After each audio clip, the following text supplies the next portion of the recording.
J-Pod spent much of November going between the Strait of Georgia and Puget Sound, passing through the San Juan Islands as they went back and forth.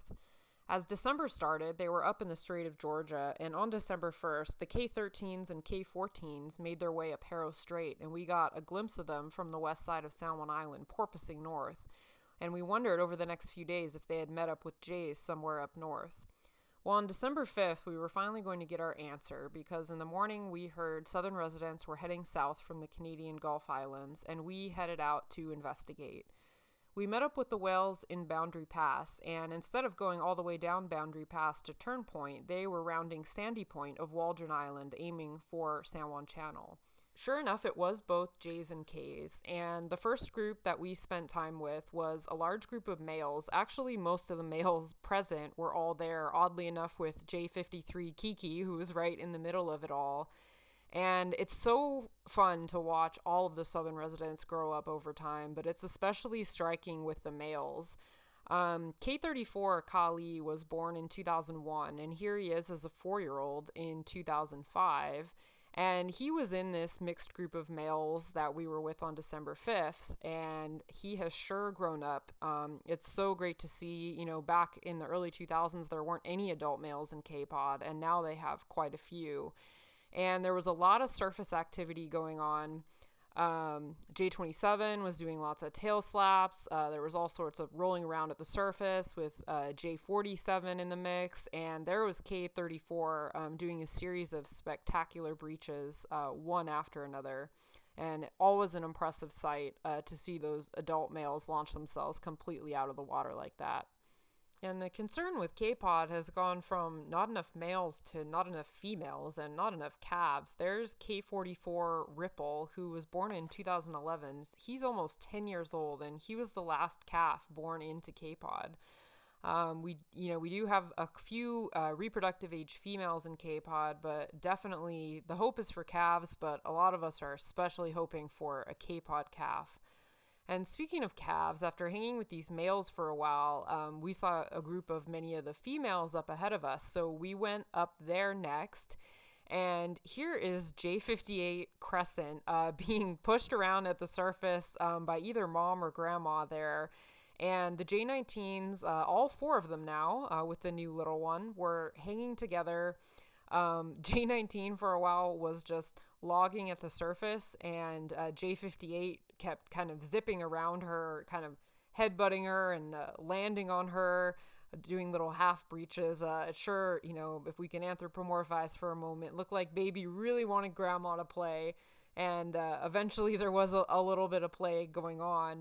J57 and J58 were both born in September, and they were actually both given names already just a couple weeks ago, J57 Phoenix and J58 Crescent.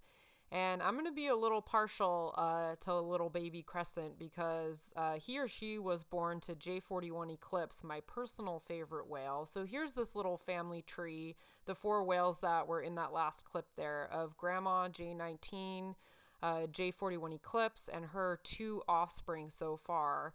And talking about whales growing up, the top picture here is J41 Eclipse as just a couple day old calf back in 2005 next to her mom Shachi. And then that's her a few years later in 2008, still following right in mom's slipstream. And then there's her in 2016 with her first calf, J51 Nova. So with the males, we get to see their impressive growth as their dorsal fins reach up to 4 or 5 feet in height. But with the females, the exciting thing, of course, is watching them grow and then hopefully come back with their own calves. So here's all 4 of the J19s again. We've got mom and grandma with a little baby in the middle there, and then big brother J51 surfacing right behind. And the J19s were joined by a couple other whales, and they all just kind of started hanging at the surface. And what was going on here was that big group of males was still to the north, coming south. We were with sort of the middle group of whales here. And then the females that were up in the lead and had gotten further down San Juan Channel had actually turned at this point and were coming back towards this group. And so it seemed like there was a little bit of indecision as to where to go. And it's not at all unusual for the whales when they do come down San Juan Channel to kind of reach about Friday Harbor and flip and go back north. And so we thought that's what was going to happen here.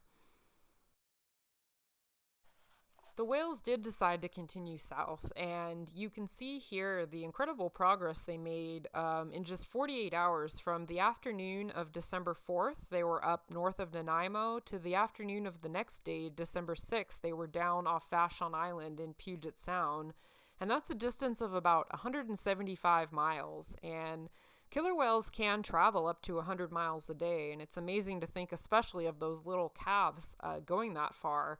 But it's certainly within the realm of what they're capable of doing, and it's something that they do quite often, but it's always impressive to visualize it like this. And they kind of continued what we were dubbing their Salish Sea tour, going all the way up from the northern Strait of Georgia all the way down to the southern end of Puget Sound.